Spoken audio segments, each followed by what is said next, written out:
What is up, y'all? It's your girl Golden Grams here, your Golden the Rebirth Doula. I am so excited for you coming back and visiting this channel.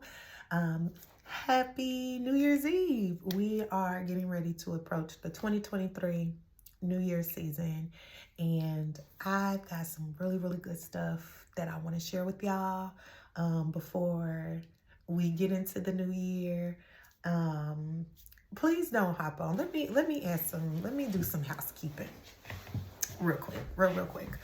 I am not very traditional. As a matter of fact, I am as unorthodox as it comes. I am thankful for the gift that be within, that God allows me to share.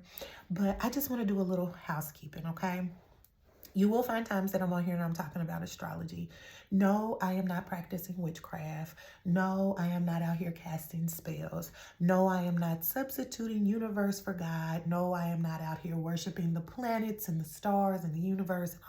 I am not that person, okay? I worship one God. I serve one God. That God also lives within me, okay? I am not interested in doing any debate about what your version of God or what teachings that you eat from at your house have to do with my platform, okay? I just want to make that clear. We want to be here. We want to be respectful.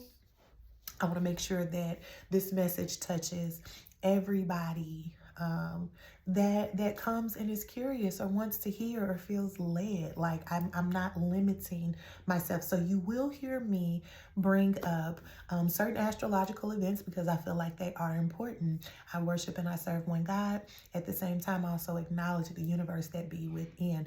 All of it matters. All of it matters. And over time, as people evolve, they will begin to embody and embrace the interconnectedness of it all. But until then, I'm just here to share my part. So I just wanted to go ahead and get that out the way because sometimes y'all be on here tripping, trying to cyberbully people, trying to project your own morale, ethics, and beliefs. And I'm not here to do that. I am nobody's pastor.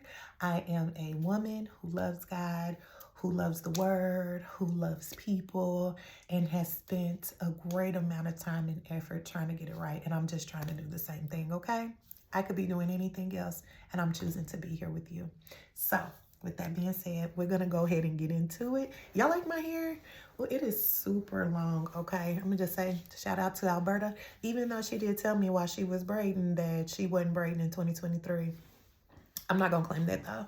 But either way, let's go ahead and get into it. So I want to talk about something that is huge and on the horizon. Well, it's actually already happening. It just started on the 29th. So about 2 days ago, an astrological event is happening, and that is the infamous Mercury retrograde. I know y'all joke about it. Y'all talk about it. Some of y'all don't even acknowledge it.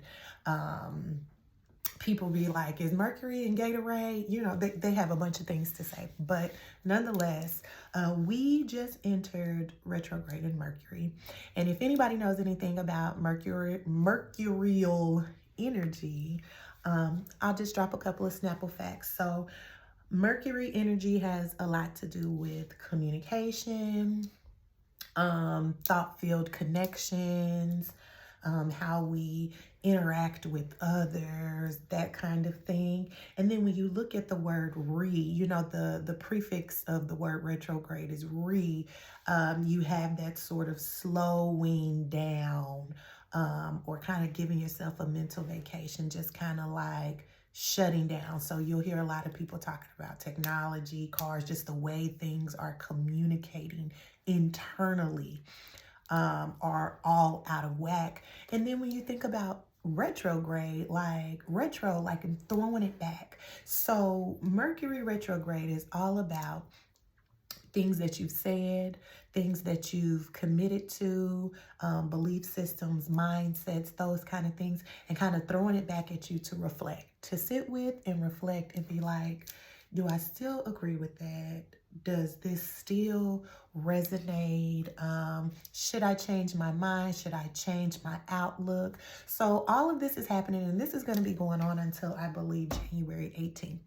So you've got time, okay? So if you feel like something is just off, something's in the air, no, it's not a full moon, but it most definitely is that Mercury retrograde energy that you are experiencing as we are traveling into 2023. And so I feel like this is the perfect segue to talk about one of the elite when it comes to not only the apostles, but also the New Testament as a whole, and that is Paul. Y'all know about Paul? Okay, but do you know about Saul? I ain't think so. So that's why I'm here. I'm here to brief y'all. So I want to talk about a man who took retrograde to a whole nother level. I'm telling you, y'all be thinking this stuff that's new, that's under the sun. It's not. It's not. It be right here. It be right here. Right here in the book. It be right here. Eat, you know? So let me tell y'all about Saul. Saul to Paul, right? Saul Tarsus. Now, if you're careful, you'll see that word Tarsus has Taurus in it. And Taurus represents the second house. On the shadow side, it's that stubbornness, rigid, kind of fixed way of thinking, being, and moving. And then on the other side, there is love and relationship and beauty and art. It is said to be ran by the planet of Venus, which is all about love and relationship. As you listen, I need y'all to follow me. It's all inclusive. It's all connected, okay? So Saul of Tarsus, was a devout Jewish scholar. I mean, when I say devout, and he came from the tribe of Benjamin. He was a Benjamite, and that particular tribe was known as fierce warriors and known for their courage. So they're kind of like the fee fi fo fum, like them the ones you call. And I know y'all got some aunties, uncles, cousins, friends where you call them and they drop everything and it's go. They ain't got nothing to lose. Drop the low. This is where Saul is from, okay? Saul from Tarsus. So he's a Benjamite. He's coming out of the tribe of Benjamin. These are fierce warriors. And so he is notorious in the beginning of his story. And this is found, you kind of hear about him a little bit, but we don't really see his journey and the effects thereof until we get to Acts chapter 9. So Acts chapter 9 is where I encourage you to start the reading, specifically for Saul. But he participated in the stoning of Stephen. And Stephen is kind of like your deacon. You know, he was one of the first martyrs, if you will, in Jerusalem, a martyr for Christianity. He was a believer and a follower of Christ. And Saul participated in the stoning of Stephen. And just for Snapple fact purposes, Stephen's name in, don't quote me, I want to say Greek. It could be Hebrew. I want to say Greek though. Do not quote me on that. Stephen's name means crown or wreath. And I think that is so funny because we just came out of the holiday season and everybody is putting wreaths on their door. And Stephen's name means wreath, and wreath. Stephen was the first person martyred for Christianity. So I guess Jesus is the reason for the season. Okay, I digress. But as I was saying, he participated in the stoning of that. He persecuted followers of Christ with like murderous threats. So he had a big bark. You know, we're going to stone you. We're going to do this to you. We're going to do this to your family. I mean, just talking cash. You feel me? So Saul decides, you know what? I'm going to go to Damascus because I heard that's where a lot of these Christians or followers of Christ are hanging out. And I want to go there and I, you know what? It is my obligation. It is my duty to take these people down because they got us messed up. We're Jews. How dare you follow Christ, right? So Saul goes and asks for permission from the high priest. There's always a hierarchy, right? He goes and asks permission from the high priest for letters to take to the synagogues. The synagogues were places where they would host prayer. They would be there to learn, do studious work, those kind of things, communal gatherings. So our form of church. So he asks to take letters to the synagogues over at Damascus, basically saying that if anybody was found following the way, following the teachings, the principles of Christ, I'm going to show you this letter. Basically going out here like a bounty hunter. I'm going to show this letter, and I am going to bind and chain anyone and bring them back to Jerusalem so they can catch their issue. The audacity. You already cutting up at home. You already setting up camp, beating on folks at home. You want to go to Jerusalem, which, by the way, that's where everything happened with Christ. But he wanted to go to Jerusalem and basically just find anybody. He wanted permission to go and do so. So, of course, they gave him permission with these letters to go do so. So they're on the road to Damascus, okay? Demask us. I just drop a pin right there. Demask us. It's all in the text. It's in the text.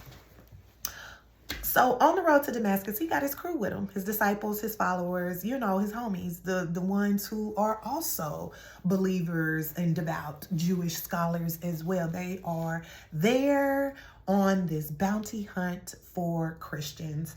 And while he was on the way to Damascus, which, by the way, too, means a well-watered place. He was on his way to a well-watered place. It's good already.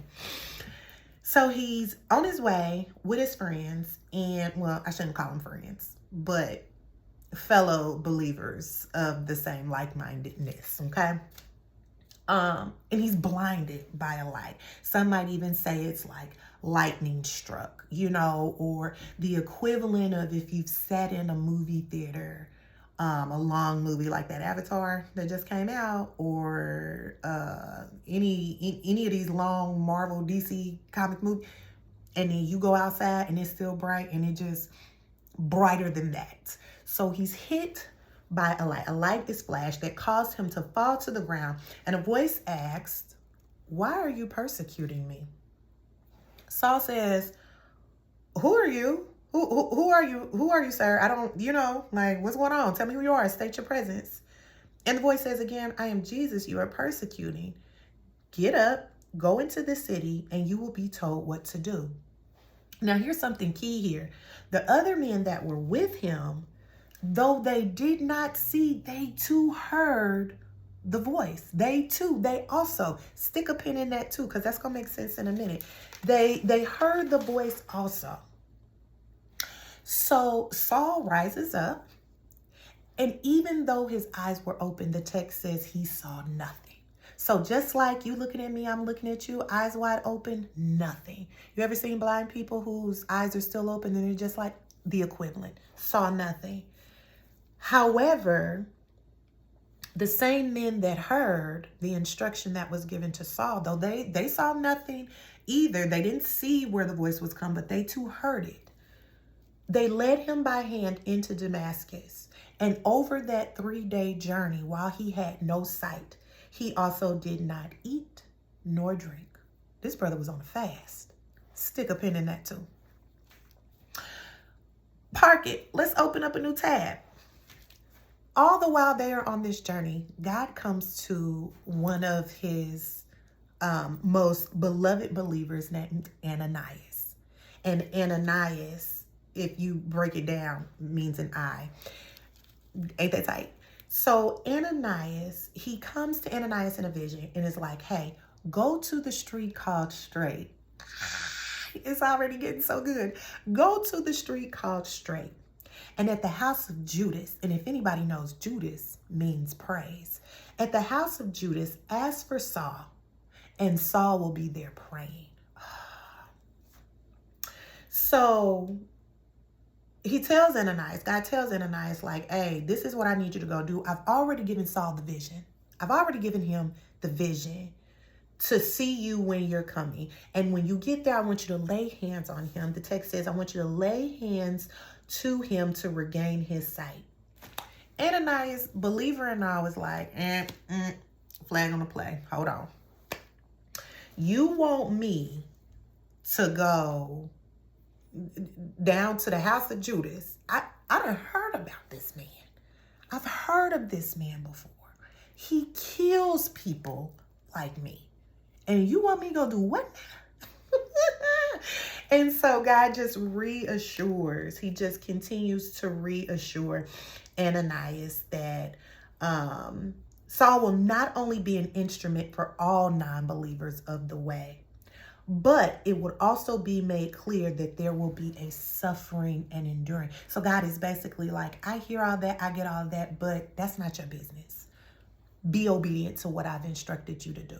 You feel me? And that's not saying Ananias was wrong, because I would too. You telling me to go into the lion's den and get my head chopped off?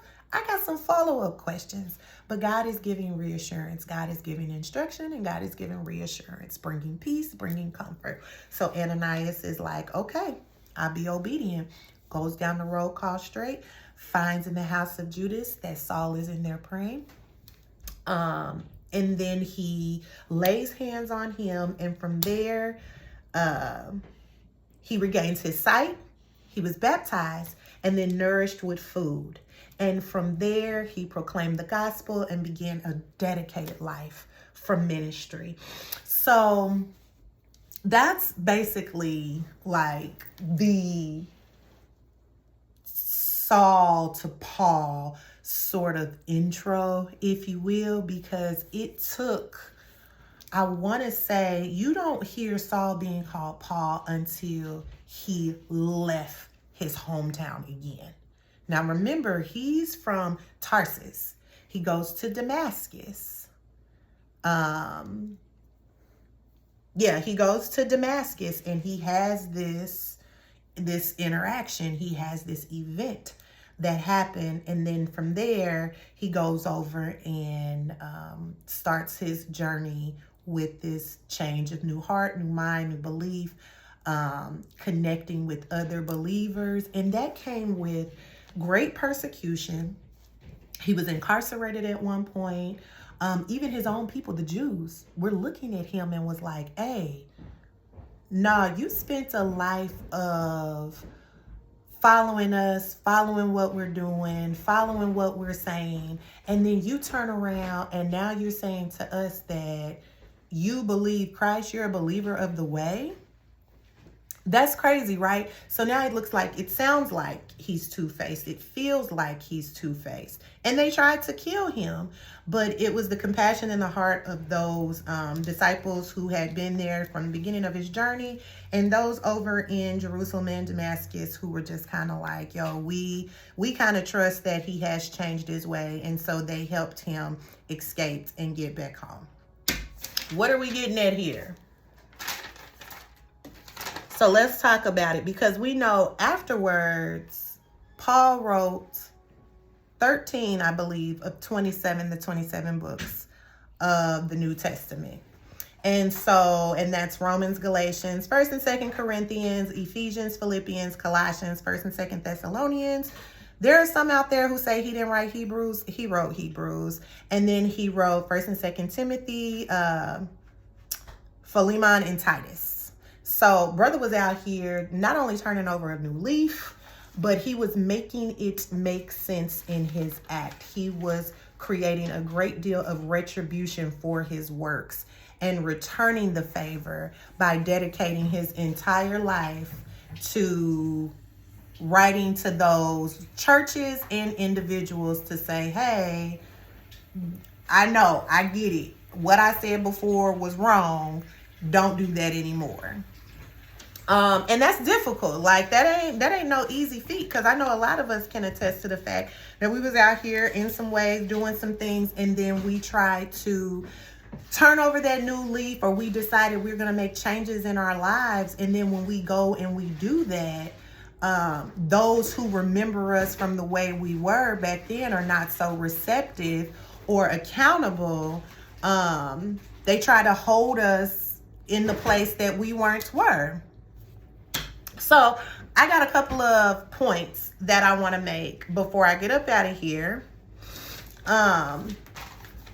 Because I really want this to make sense to y'all. Y'all are going into 2023. Y'all always do this new year, new me. And the reality is some of y'all are already doing the work.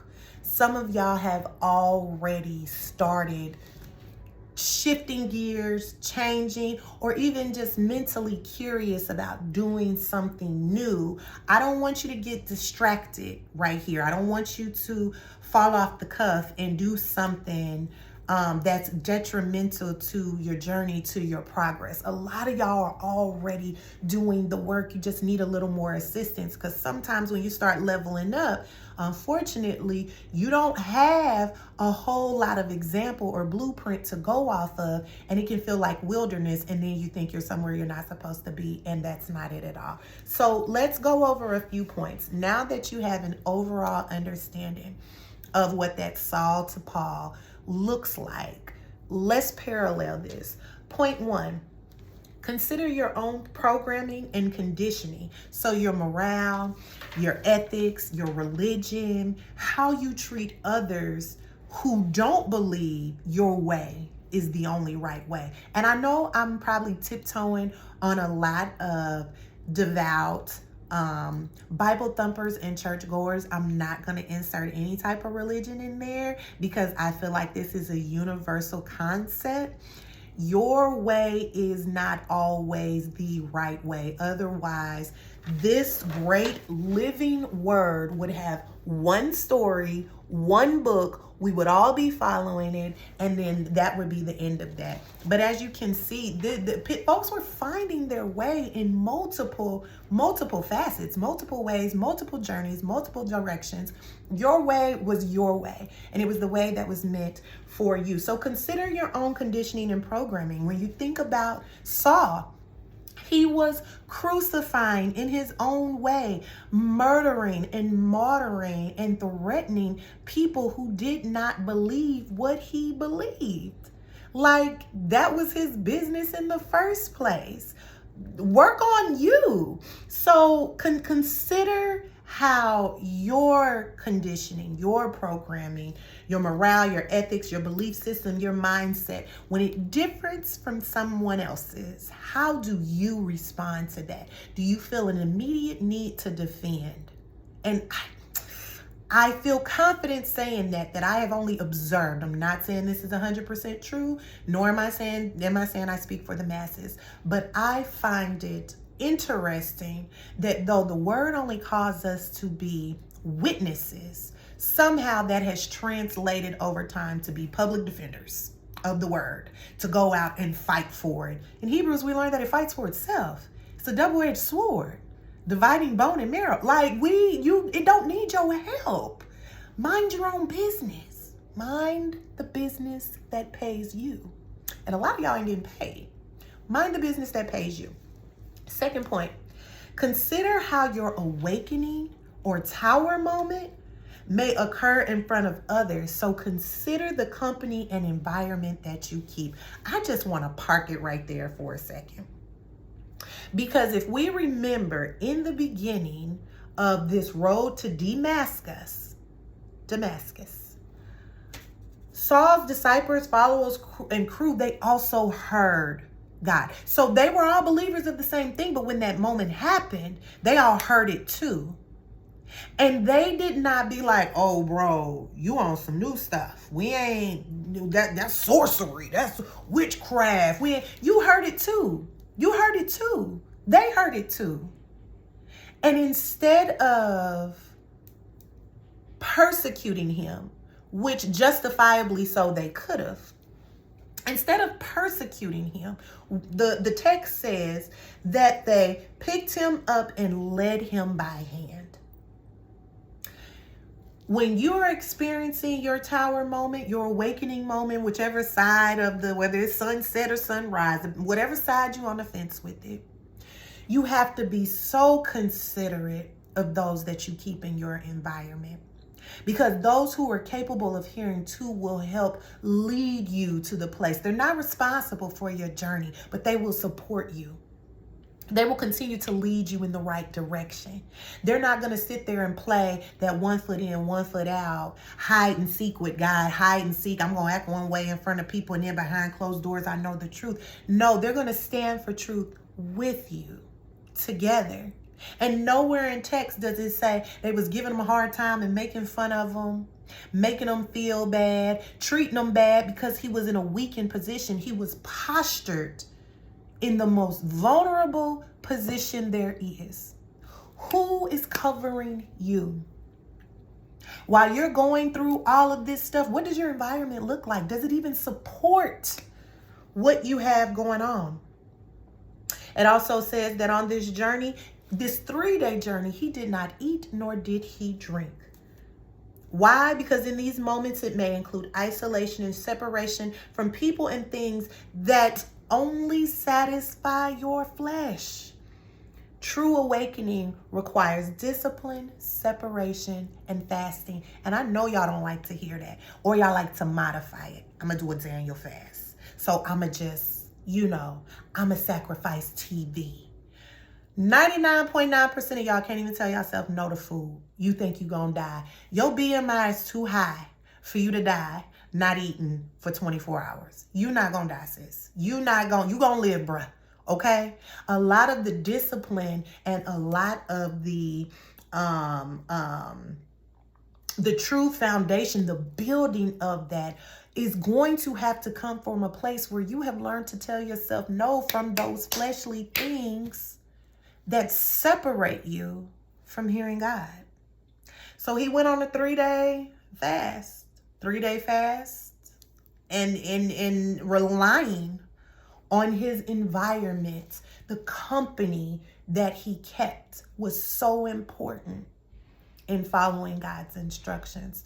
Consider that.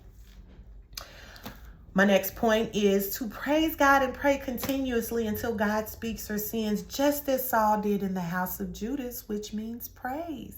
Judah, which means praise. A lot of us will get to a place where the awakening happens, the tower moment happens, the dust kind of settles, and then we have this sort of innate need to scour our brains and do this very self-destructing and self-sabotaging thing where we want to get to the bottom of it. I need the answers. I'm summoning God. Come to me. Tell me. Saul, while he was still Saul, was in that synagogue and he was praying and praising God. Probably, I can imagine, thanking him for not taking him out in his ignorance, not reminding him of how ugly, because guess what? The transition is going to do that. I be trying to tell people this. You don't have to create unnecessary drama. Life comes with it. You don't have to create unnecessary hardships, trials, tribulations. It already comes with the package. You don't have to go find it. You don't have to create it. It's going to come with the package, okay? So I encourage you, that point was to encourage you to praise God and pray continuously until you hear that thing, until you hear whatever it is that God says. And if God does not say, don't move. Small addendum. When I say don't move, it doesn't mean stop at life. It doesn't mean don't keep living. What it means is that don't be impulsive and learn, embrace, embody the ability to be content with wherever that right now is. I've got my saying, if God ain't in it, I ain't either. God, I did not hear that. God, you did not show me that. But I'm also wise enough to know when help comes, because in the midst of that, though he did not hear God, God showed him some things and he waited until that thing presented itself, which was Ananias. He told him that Ananias was coming. And though Ananias was not there when he got there, he went into praise. He went into prayer immediately. That was his posture until his help came. And then immediately he regained his sight. He was baptized, washed, clean, because we know baptism is an outward expression of our faith towards God. This is my outward commitment to you, saying that I am no longer the same old me. I am now a new creature. I've been washed clean. And my commitment is that I am going to strive every day towards perfection of the new self. Not that I'm going to be perfect, but perfection of the new self. And then my last point is to consider the energetic balance. Ooh, folks don't like to hear this. But after years of supporting and aiding in the persecution of others, is it not logical to believe that there will be a balance of energy on the earth? And I say that I say that knowing that Paul was not received with gladness. I told you in the beginning, his own people tried to kill him. His own people tried to take him out. You feel me? They tried to take him out. The people were questioning him on both sides. The Jews that he used to walk with and were devout with were like, yo, bro, what's up? When you start doing this, when you start acting like that, are you infiltrated? Then you had all of those believers of Christ who were following the way, like, hey, yo, keep your distance, because we know you was out here slaying us for the cause. Why you over here now? You trying to infiltrate?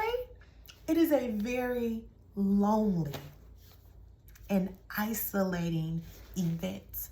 And I know a lot of us can attest to that. Those who are doing the work can attest to that 100%. That when you decide, I don't want to be the person that's going out drinking, smoking, and clubbing anymore. I don't want to be the person who is out here sharing my body and sharing pieces and parts of me, those pearls. I'm tired of throwing them to swine. I don't want to be that person anymore. I don't want to be the one who speaks filth or has my eyes and ear gates open to all of these sort of toxins that do not serve my life. I don't want to be that person anymore. And for a lot of us, the isolation, the separation, the rejection, it's not coming from strangers. A lot of times it's coming from family and friends. People who we thought were close to us, people who we believe love us. You ever seen a dead man walking? What would you do? What would you do if you buried a person and then you turn around, you walk around the corner and you see them walking down the street? It would frighten you. You would run away. You don't want nothing to do with it. Or you would be inquisitive, like, what the heck is going on here? Consider that when you decide to become a new person and then present yourself in front of the same people. They're not going to recognize you. 10 times out of 10, they're not going to receive you. You'll have a few that'll clap and be like, okay, that's cute. When you going to stop doing that? Because I know that's not going to last that long. But see, the thing of it is, and in the text, it reads this. It said, there was a moment, and I want to find this for sake of understanding. I believe it's still in chapter 9.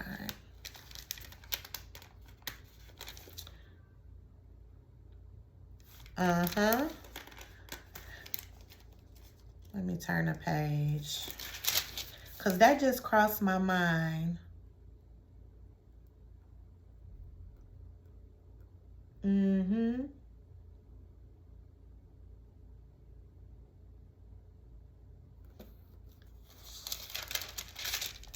I'm sorry, y'all, but I really want y'all to get this.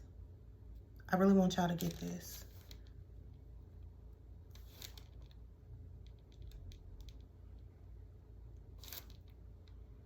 And this is in chapter 9. This is Acts chapter 9, and it is, I'm going to start at verse 20.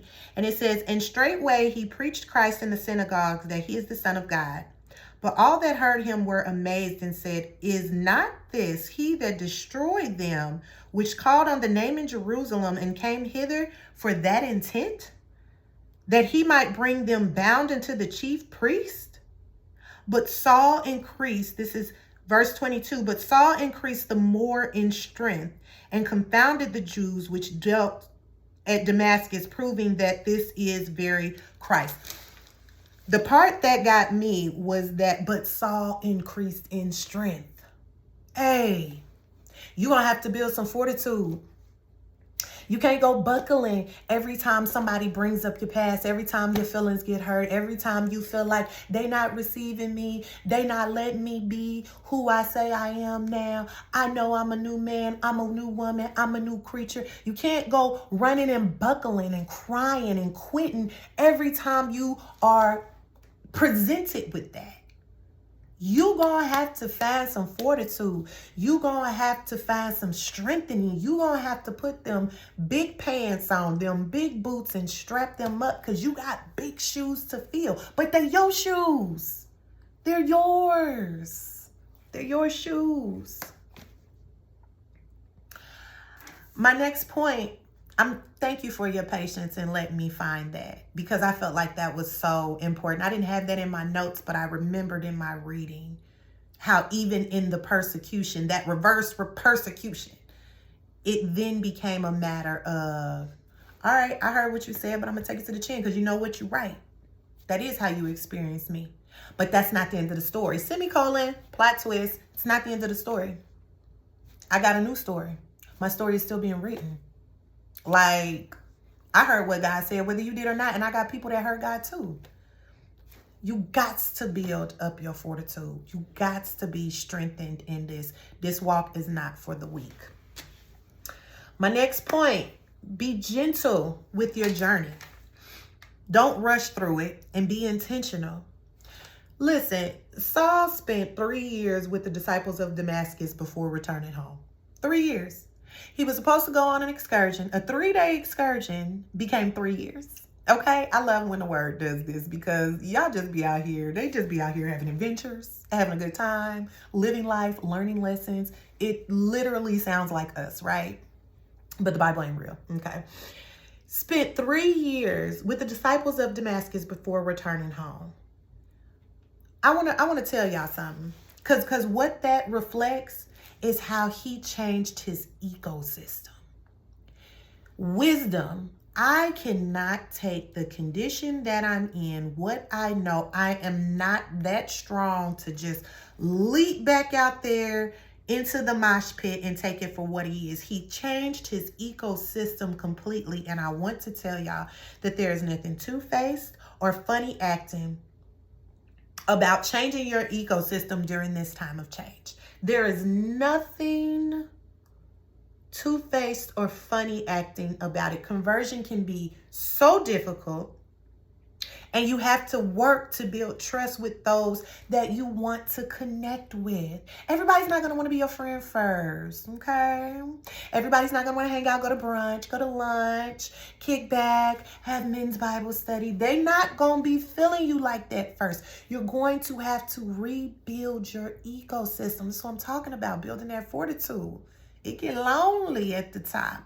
That's what that really means. But it's really not loneliness. It's that isolation that is necessary, not only for you to hear, but for you to be built.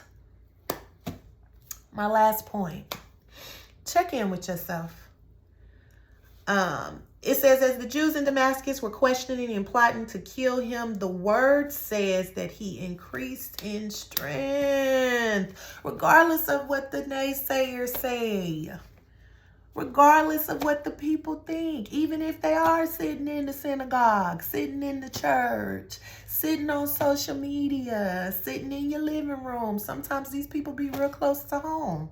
Some of us are the spouse that's getting saved, are the parent that's getting saved, are the individual, the first generation that is deciding to turn over and do something different, be healthier, so that you can give more, be more. Love more, support better, whatever your it is. Remember to check in with yourself. And by checking in with yourself, that's where prayer, meditation, journaling, getting into your word, I mean, it's 2022 going into 2023. It's way too many resources out here. And don't forget to study to show yourself approved. Because folks is out here playing spirituality and playing like they're on the way. And it's just a phase and a fad. Study to show yourself approved. Ask questions. Be honest with yourself. Check in with yourself. Without feeling, there is absolutely no healing. I believe I said that in one of my other videos. Without feeling, there is no healing. There's nothing weak about it. Okay? Saul endured what I still believe to this day, one of the greatest. I mean, there are others, but I'm going to be relevant. Implemented and embodied. I'm going to do retrograde right. Because it slowed down his process. It threw back his belief system, his interaction, his connection with others. It threw all of that back and made him make himself accountable for it. It held him accountable for it. Did you actually mean what you said? Do you actually feel that way? Do you still believe that this is right? This is okay? This is accurate? This is healthy? A lot of us don't want to have that conversation with ourselves. We don't want to have that conversation with ourselves. We don't want to have that conversation with other people. But I encourage you, because I know for a fact that a lot of my viewers are already in this process. And somewhere between the interaction with God calling your name and calling you out, and then the journey on the road to demasking you, there's an energy block. There is blockage. There is fear. There is a whole lot of quitting. Oh my God, I feel it in my spirit. There is so much quitting because you have translated what has now become silence and isolation and fewer in quantity. It doesn't matter how good the quality is, but because there's fewer in quantity, because you don't have a soft cushion to lean back on and catch you and allow you to just do this thing haphazardly, you think you're in the wrong place. You think it's wilderness. You think, oh God, I don't understand. I don't see what jump scare. I don't get it. Maybe, you know what, that's God's way of showing me. Oh, y'all love doing that. Anytime you are met with anything contrary to what is comfortable, that is God's way of telling you no. Like, how you sound? Nonetheless, I encourage you to keep going, stay the course as we are going into 2023. A lot of y'all have so much living and so much reward on the other side. And I really, really want y'all to get it. I really, really want y'all to get it and understand that this door that God is opening for you, everybody's not going to be able to go, nor are they going to want to. And it's going to hurt. Oh God, it's going to hurt. It's going to hurt more than it has ever hurt anything else in your life. I guarantee that. Nobody else is going to tell you that. They're going to tell you, joy cometh in the morning. Weeping and enduring for a night. That night can last a minute. You feel me? That night can cause you to want to feel like, oh my God, I want to throw in the towel, because how did I get here? I thought I thought us, I thought they. But just like everything else, you have to consider free will. People are allowed to not choose you. People are allowed to not support you. People are allowed to go their own and separate way. And that is none of your business. That is between them and the God that they serve. Maybe you share the same God. There's no harm, no foul in that. But you have to keep checking in with you. I encourage y'all not to give up. Happy New Year's Eve, y'all. Thank y'all so much for coming to my channel, for spending time with me before we roll over into 2023. Again, I am Goldie, your rebirth doula. Happy new year to come. And y'all stay blessed, okay? Peace.